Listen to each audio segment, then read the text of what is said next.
உண்மையிலே நமது தாய்மொழியாகிய தமிழ் மொழியை சிறப்பித்து ஆண்டுதோறும் எடுக்கப்படுகின்ற இந்த விழாவிலே இந்த மொழியினுடைய சிறப்புகளை வளர்த்தெடுப்பதற்காக பல போட்டிகளை நாங்கள் நடாத்தி வருகின்றோம். இதன் ஊடாக எமது மொழியானது மென்மேலும் சிறப்புடையதாக நிலைத்து நிற்க வேண்டும். எந்த அலைகள் வீசினாலும் எமது மொழியானது உலகளாவிய ரீதியிலே நிலைத்திருக்கின்றது என்பதுதான் உண்மையான விடயம்.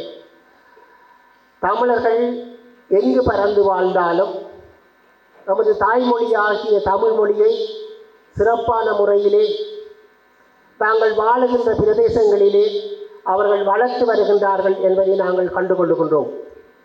அந்த வகையிலே சிறுவர்களாகிய இந்த பிள்ளைகளினுடைய உள்ளத்திலும் அந்த மொழியினுடைய எங்கள் தாய்மொழியினுடைய அந்த முக்கியத்துவத்தை அவர்கள் உணர்ந்து தொடர்ந்தும் வளர்த்து செல்ல வேண்டும் என்று இந்த வேளையிலே கேட்டுக்கொள்ளுகின்றேன்.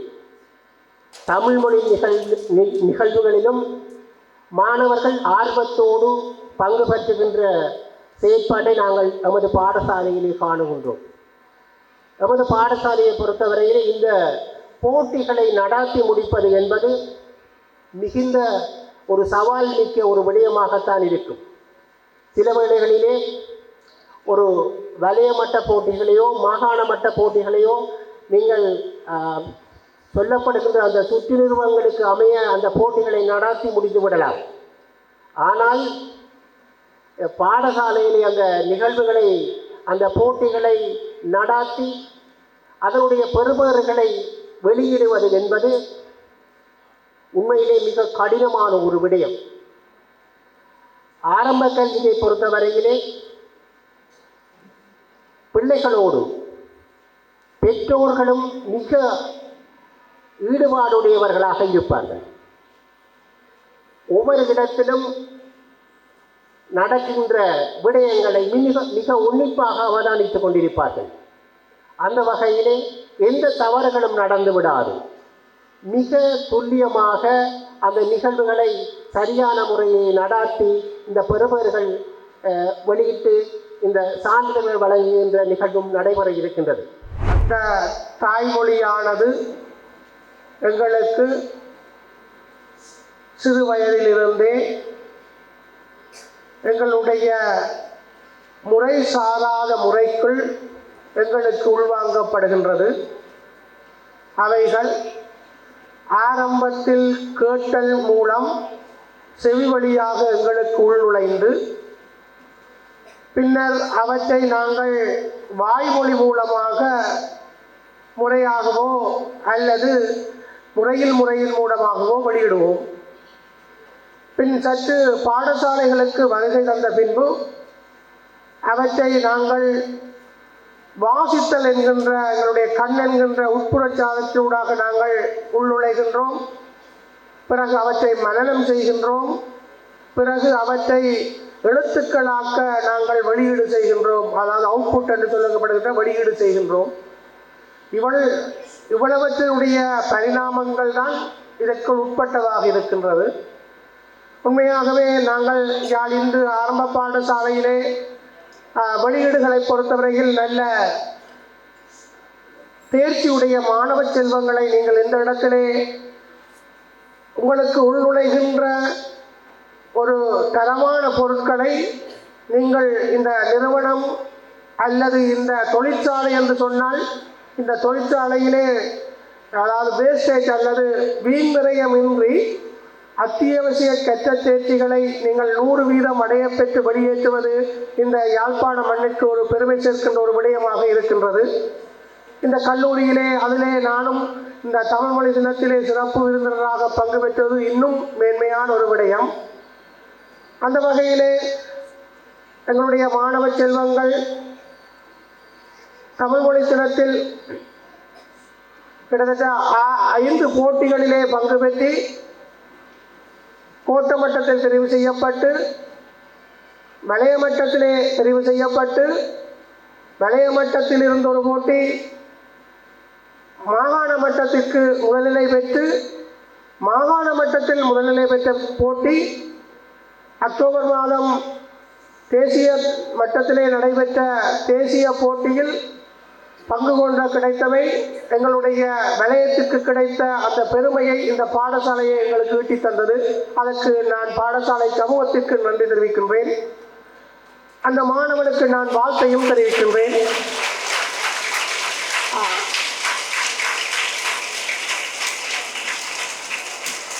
அவர் சிறந்த எழுத்தாற்றல் உடைய ஒரு நிலை காணப்படுகின்றது. இத்தகைய ஒரு 35 வருடங்களுக்கு முன்பு உங்களை மாதிரி நான் மாணவனாக இருந்தபோது இத்தகைய வாய்ப்புகளை நான் பெற்றுக்கொள்ளவில்லை அல்லது எனக்கு கிடைக்கவில்லை. ஆனால் இந்த மாணவ செல்வங்களுக்கு இந்த ஆசிரியர்கள் நீங்கள் தரமாக வழிப்படுத்தி அவற்றை செய்கின்றது உங்களுடைய ஆசிரியர்கள். மேலும் அந்த மாணவர்களை ஆளுமை மிக்க மாணவர்களாக, சமூகத்திலே நல்ல தொடர்பாடல் கொண்ட மாணவர்களாக வளர்ப்பதற்கு இத்தகைய செயற்பாடுகள் உறுதுணையாக இருக்கின்றது. அதேபோன்று பாடசாலையினுடைய அதிபர் நாங்கள் எந்த ஒரு நிகழ்ச்சி அல்லது போட்டியினுடைய ஒழுங்கமைப்பை கேட்கின்ற போதும் மறக்காமல் அதற்கு தேவையான ஒழுங்கமைப்பினை இன்முகத்தோடு வரவேற்று அவற்றினை மிக தரமாக எங்களுக்கு ஒழுங்கமைத்து தந்திருக்கின்றார். அவருக்கும் நான் இந்த இடத்திலே வயக்கல்வி அலுவலகம் சார்ந்த மனம் நிறைந்த நன்றியை தெரிவித்துக் கொள்கின்றேன். அதேபோன்று ஆசிரியர் குழாமும் நாங்கள் ஒன்றிற்கும் தலைத்தவர்கள் அல்ல. வகுப்பறையிலே 40 மாணவர்களுக்கு மேலாக இருந்தால் கூட ஒரு பிள்ளையினுடைய ஒரு பாடத்தினுடைய கொப்பியை திருத்துவதற்கு 1 நிமிடத்தை எடுத்தால் கணிதம், சுற்றாடல்சார் செயற்பாடு, மொழி ஆகியவற்றுடைய 3 பாடங்களும் தினமும் இடம்பெறும். கிட்டத்தட்ட நாங்கள் பார்க்கின்ற போது 5 நிமிடங்கள் ஒரு பிள்ளையினுடைய கொப்பியை திருத்துவதற்கான நேரத்தை கூட எடுத்துக்கொள்ளலாம். இருந்தாலும் அந்த 5 பிள்ளைக்கு நாங்கள் ஒரு 5 நிமிடம் என்று 40 பிள்ளைகள் பார்க்கின்ற போது கிட்டத்தட்ட 2 மணித்தியாலத்திற்கு ஒரு மேற்பட்ட ஒரு நேரத்தை கொப்பி திருத்துவதற்காகவே பயன்படுத்துகிறார்கள். இருந்தும் 2-3 பிள்ளைகளை இருக்கின்ற பாடசாலைகளிலே கொப்பி திருத்தப்படாமலும் அல்லது அவைகள் ஒழுங்குபடுத்தப்படாமலும் இருக்கின்ற அதேவேளை இந்த ஆரம்ப பாடசாலையில் அந்த பணிகள் செவ்வனே இடம்பெற்று கொண்டிருப்பதன் காரணமாக எங்களுக்கான அந்த எழுத்து பயிற்சிகள் அல்லது மாணவனுடைய செயற்பாடுகள் எங்களுக்கு வெற்றி அடைந்ததாகவே காணப்படுகின்றது. ஆகவே அந்த ஆசிரியர்கள் இன்று இருக்கின்ற நிலையை விட இன்னும் மேலாக முயற்சிப்பீர்கள் என்று கேட்டுக்கொண்டு உங்களுடைய இந்த காலை பார்த்தோம். ஒழுங்கமைக்கப்பட்ட நல்ல மண்டபம், மாணவனுடைய நேர்த்தி, அது அழகிய வரிசையாக ஆசிரியர்களும் அதன் அருகே அமர்ந்து ஒரு நேர்த்தியான நடனத்தின் கண்குளிர்ச்சி மூலமாக மிக திறம்பட ஒழுங்கமைத்திருக்கின்றீர்கள்.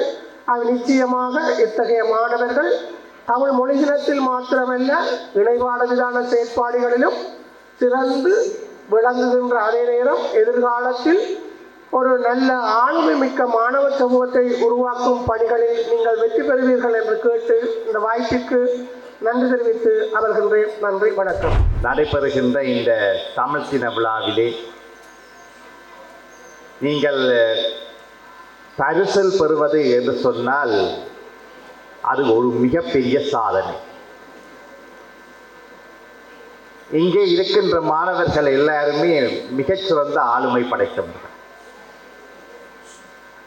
அந்த ஆளுமை படைத்த மாணவர்களோடு போராடி நீங்கள் பரிசுகளை பெறுகின்ற பொழுது அது உங்களுக்கு ஒரு பெருமைக்குரிய ஒரு விடயம் என்றுதான் நான் கருதுகின்றேன். பரிசில் பெறுவது மட்டும் சிறப்பு அல்ல, போட்டிகளிலே பங்கேற்பதுதான் அதிலும் மிகச் சிறப்பானதாக இருக்கிறது. பரிசிலாக 3 பேருக்குத்தான் வழங்கப்படும். ஆனால் பங்கேற்பது என்று சொன்னால் அது கட்டாயம் எல்லோரும் பங்கேற்க வேண்டும். அதிலே இங்கே இருக்கின்ற மாணவர்கள், நான் என்னுடைய பிள்ளைகள் எல்லாம் இங்கே தான் படித்தார்கள், எல்லோருமே ஆர்வத்தோடு இந்த போட்டிகளில் பங்கு பெற்றுவார்கள்.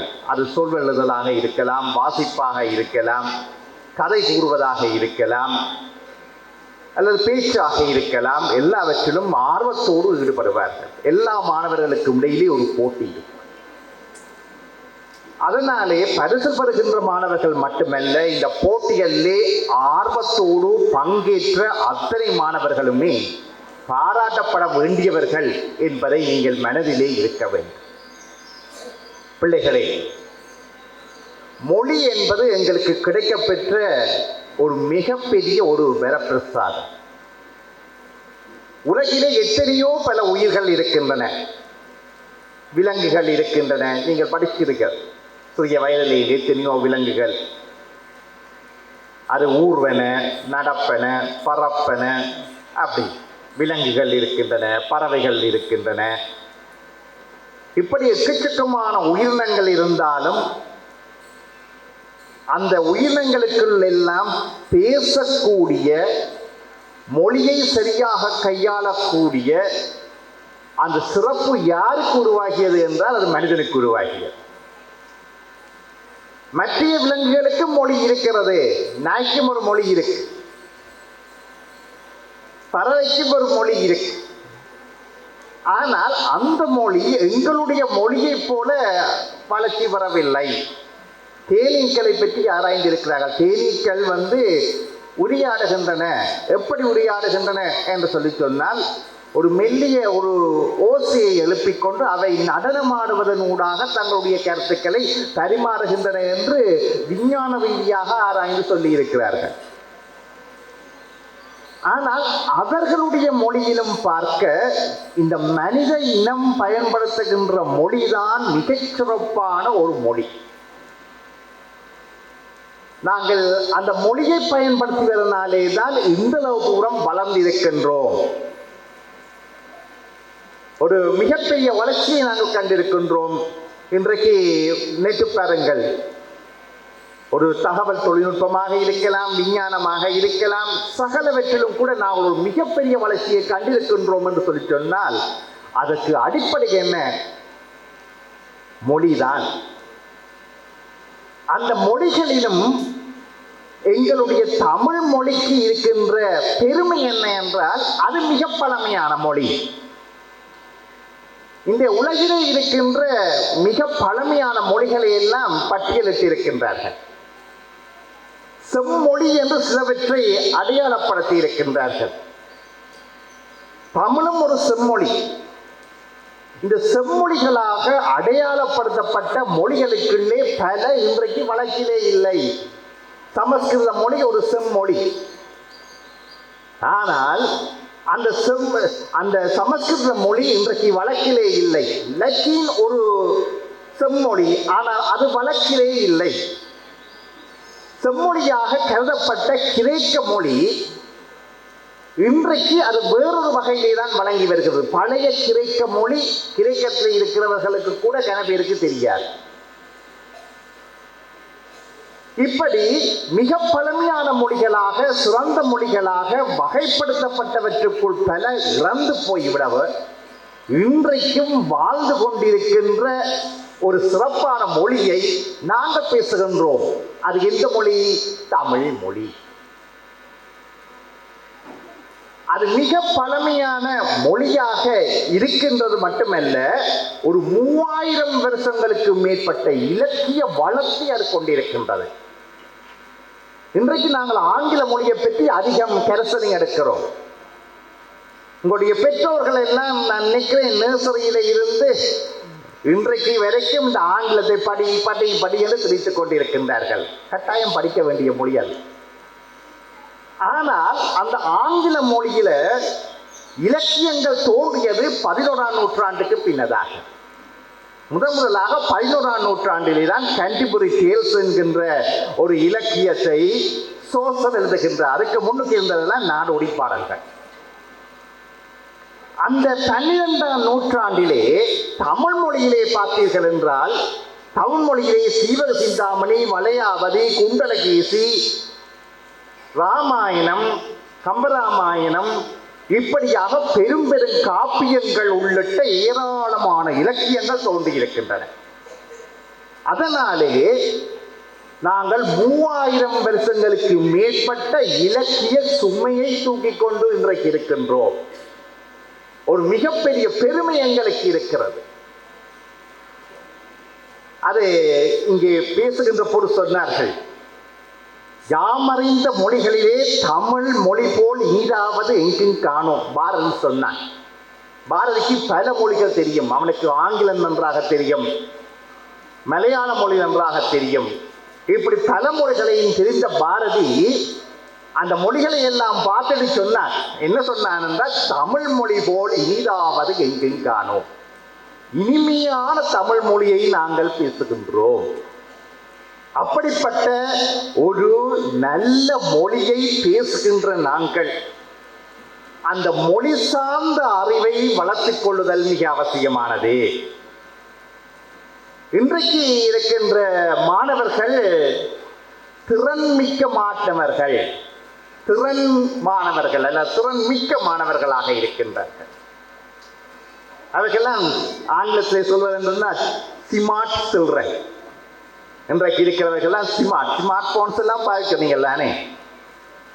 ஆகையினாலே இவர்கள் எல்லாரும் திறன்மிக்க மாணவர்கள். முன்னிய பரம்பரையினுடைய தோள்களிலே இருந்து இப்பொழுது புதிய பரம்பரை எட்டி பார்க்கின்றது. பழைய பரம்பரையிலே இருக்கின்றவர்களுக்கு தெரியாத பல விடயங்களை எல்லாம் இந்த சின்ன பிள்ளைகளை கேட்டால் சொல்லுவார்கள். அவர்கள் ஆசிரியர்களுக்கு கூட சில வேளைகளிலே ஒரு பயத்தில் ஏற்படுத்தக்கூடிய மாதிரி பேசக்கூடிய, கேள்வி கேட்கக்கூடியவர்களாக அவர்கள் இருக்கின்றார்கள். ஒரு முறை ஒரு மாணவர்களுக்காக சுவையான ஒரு கதை. உங்களை போன்ற ஒரு மாணவர்களுக்கு ஆசிரியர் ஒரு வினாவை கேட்டார். காட்டிலே வாழுகின்ற 5 மிருகங்களுடைய பெயர்களை சொல்லுங்கள். அப்பொழுது ஒரு மாணவன் எழுப்பி சொன்னான், காட்டிலே வாழுகின்ற மிருகங்கள் 5 என்றால் ஒன்று சொன்ன அவன் புலி புலி புலி புலி புலி 5 மிருகம். நல்ல ஆசிரியருக்கு சொன்னார், அப்படி சொல்லக்கூடாது, நீங்கள் 5 மிருகங்களை நீங்கள் சொல்லணும், இந்த வகைப்படுத்தி சொல்லணும்.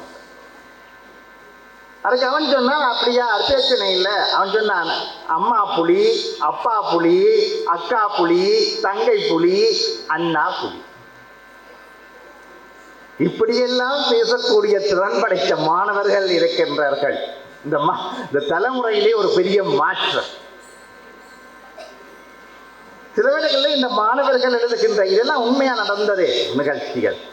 இந்த மாணவர்கள் எழுதிய இந்த விடைகளை எல்லாம், நகைச்சுவையான விடைகளை எல்லாம் தொகுத்து ஒரு சிறு நூலை ஆக்கி இருக்கின்றார்கள். வாசிக்க வாசிக்க நல்ல சுவையாக இருக்கும். இதை விட எங்களுடைய மாணவர்கள் இதுவரை எல்லாம் இன்னும் சேர்த்தால் அது இன்னும் சுவையாக இருக்கும்.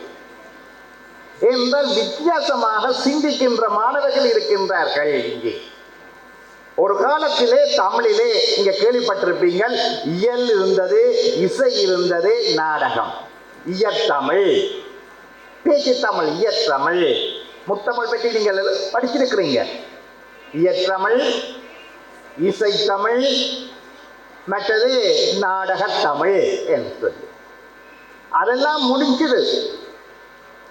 20ஆம் நூற்றாண்டுக்கு முன்னதாகவே எங்களுக்கு 19ஆம் நூற்றாண்டினுடைய இறுதி பகுதியில் இன்னொரு தமிழ் வந்து செய்கிறது. அது என்ன தமிழ் என்றால் அறிவியல் தமிழ் வந்து செய்து.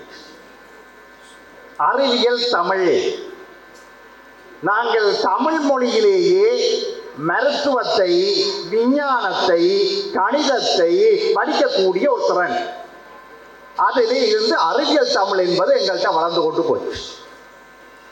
அறிவியல் தமிழ் வளர்ச்சிக்கு அடுத்ததாக நீங்கள் 20ஆம் நூற்றாண்டுடைய இறுதி பகுதியில் எங்களுக்கு கணனி தமிழ் என்பது ஒன்று வந்த, இணையத்தமிழ் என்பது வந்து செய்தது. இணையம் எங்களுடைய வாழ்க்கையில போக இணையத்தமிழ் வருது. தமிழ் இணையத்தில் தலைவரிக்க போகுது. அது நல்லாவும் போகுது, பிள்ளையாகவும் போகுது. ஆனால் போகின்றது. ஒரு கட்டத்திலே ஆய்வு செய்தவர்கள் 21ஆம் நூற்றாண்டுடைய ஆரம்ப பகுதியில் ஒரு கணக்கெடுப்பை செய்த பொழுது சொன்னார்கள், ஆங்கில மொழிக்கு அடுத்ததாக இணையத்தை ஆக்கிரமித்திருக்கின்ற மொழி தமிழ் மொழி. நினைச்சு பாருங்கள் எவ்வளவு பெருமை. இணையத்திலேயே ஆங்கில மொழிக்கு அடுத்ததாக தமிழ் மொழி ஒரு ஆக்கிரமிப்பை செய்திருக்கின்றது. தமிழ் மொழியிலே புத்தகங்கள் அங்கே காணப்படுகின்றன. தமிழ் மொழியிலே நிறைய இணைய பக்கங்கள் உருவாக்கப்பட்டிருக்கின்றன. இப்படி எக்கச்சக்கமாக எல்லாம் உருவாக்கி கொண்டு போனார்.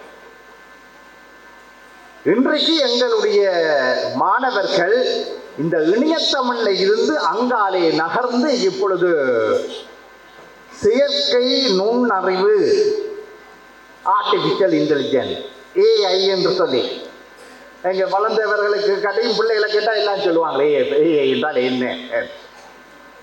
ஒரு செயற்கை நுண்ணறிவு பற்றியதான ஒரு தமிழ் வளர்ச்சியை நோக்கி சிந்திக்கின்ற ஒரு காலகட்டத்திலே இவர்கள் வாழ்கிறார்கள். ஆகவே முத்தமிழ் என்கின்ற அந்த கருத்து நிலை மறந்து போய் இப்பொழுது அறிவியல் தமிழ், இணையத்தமிழ், இப்பொழுது செயற்கை நுண்ணறிவுக்கு சார்பான ஒரு தமிழ் மொழி வளர்ச்சி பற்றி சிந்தித்துக் கொண்டிருக்கின்ற ஒரு காலகட்டத்திலே தான் இந்த குழந்தைகள் இருக்கின்றார்கள்.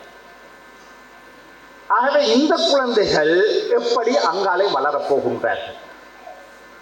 அப்ப மாணவர்களை சொல்வார்கள், அவர்கள் பள்ளிக்கூடத்தில் இருந்து வந்த உடனேயே இந்த இலத்திரனியல் சாதனங்களுக்கு முன்னாலே தான் இருக்கிறார்கள், டிவிக்கு முன்னாலே இருக்கிறார்கள். அல்லாவிட்டால் அம்மா அப்பாண்ட ஹேண்ட்போனை விடுறார்கள், அதுகளை தூக்கி வச்சு கொண்டு இருக்கின்றார்கள்.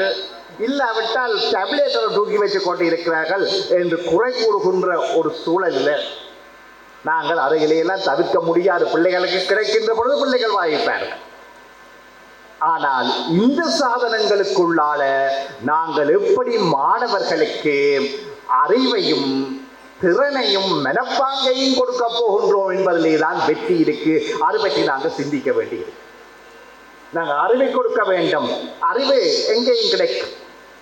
ஆனால் இந்த பாடசாலை தான் மாணவர்களுக்கு திறனையும் கொடுக்க போகின்றது, மனப்பாங்கையும் வளர்க்க போகின்றது. பிள்ளை பள்ளிக்கூடத்துக்கு வந்து படிக்க வேணும்ன்ற அவசியம் இல்லை. பள்ளிக்கூடத்தில் எத்தனை பாடங்களை நடைபெற்றது என்று அம்மா கேட்க வேணும்ன்ற அவசியம் இல்லை, அது அப்பா கேட்க வேணும்ன்ற அவசியம் இல்லை. பிள்ளை இங்கே வந்து திறனையும் மனப்பாங்கையும் வளர்க்க. பிள்ளைகளுக்கு இப்ப பள்ளிக்கூடத்தை விட்டால் கதைக்கிறதுக்கு இடமும் இல்லை.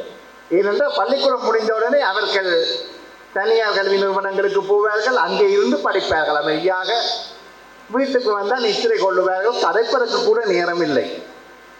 ஆனால் பள்ளிக்கூடத்திலே தான் அவர்கள் நண்பர்களோடு கரைக்கு பழகுவதற்கு, நண்பர்களோடு விளையாடுவதற்கு, இப்படிப்பட்ட தமிழ் தினம் போன்றவற்றிலே ஆங்கில தினம் போன்றவற்றிலே அவர்கள் கலந்து கொள்வதற்கு, 4 பேரை சந்திப்பதற்கு வாய்ப்புகள் கிடைக்கின்றன. தங்களுடைய கருத்துக்களை வெளிப்படுத்த வாய்ப்புகள் கிடைக்கின்றன. இன்றைக்கு பாருங்கள், இந்த நிகழ்வு மிக சிரமமாக ஒழுங்குபடுத்தப்பட்டிருந்தது. அருமையாக மாணவர்கள் தேவாரம் பாடினார்கள்.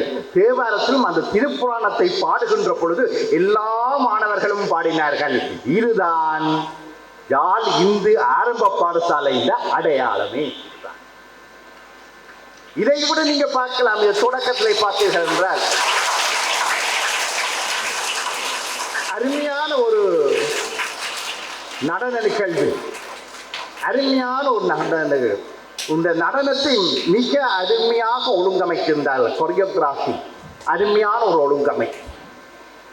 எனக்கு பெரிய பயம், இந்த பிள்ளைகள் எல்லாம் இவ்வளவு சுறுசுறுப்பாக ஆடுகிறார்களே, மயங்கி விழுந்தால் என்ன செய்வது? ஏனென்றால் அந்த நடனம் வந்து அந்த வேகமான தாளக்கட்டுக்கு ஏற்ற மாதிரி ஒழுங்குபடுத்தப்பட்டது. இந்த ஃபாஸ்ட் நம்பர்ஸ் சொல்றாங்க, வேகமான தாளக்கட்டுக்கு ஏற்ற மாதிரி. ஆனால் எந்த விதமான கலைப்பும் தங்களுடைய முகத்திலே தெரியாமல் நல்ல அனுபவம் வாய்ந்த ஒரு நடன பெண்களை போல மிக சிறப்பாக ஆடினார்கள். இந்த முத்திரைகளை எல்லாம் அவர்கள் பிடிக்கின்ற பொழுது அதிலே இருந்த அந்த சொல்றது ஆங்கிலத்தில் பெர்ஃபெக்ஷன், அந்த பூரண தன்மை, அல்ல ஒரு நிறைவு தன்மையை அவதானிக்கக்கூடியதாக இருந்தது. அப்ப இதற்கு இங்க பாருங்க எப்படி இந்த பாடசாலைகளால அது எல்லாமே வளர்த்தெடுக்கப்படுகின்றது என்று சொல்லி. ஆகவே ஒரு நல்ல ஒரு அருமையான ஒரு நிகழ்விலே கலந்து கொள்வதற்கு எனக்கு வாய்ப்பு கொடுத்திருக்கிறீர்கள். உங்களுடைய அருமையான நிகழ்வுகளை எல்லாம் பார்க்கக்கூடியதற்கான ஒரு வாய்ப்பை கொடுத்திருக்கிறீர்கள். நீங்கள் என்னை அழைத்தமையே இங்கே கௌரவம், இங்கே கௌரவிக்க வேண்டும் என்கின்ற அவசியமே இல்லை. ஆகவே கரும்பு தின்ன கைக்கூலி கேட்பார்களா? இப்படிப்பட்ட நிகழ்வு ஒன்றை பார்ப்பதற்கு என்னை அழைத்தமைக்கு இந்த கல்லூரி முதல்வர் உள்ளிட்ட அனைவருக்கும் என்னுடைய நன்றிகளை தெரிவித்து, குறிப்பாக தமிழ் மன்றத்துக்கும் என்னுடைய நன்றிகளை வெளிப்படுத்திக் கொண்டு, இதுவரை அமைதியாக இருந்து கேட்ட என்னுடைய அன்பு குழந்தைகளுக்கு நன்றி கூறி விடைபெறுகின்றேன். நன்றி.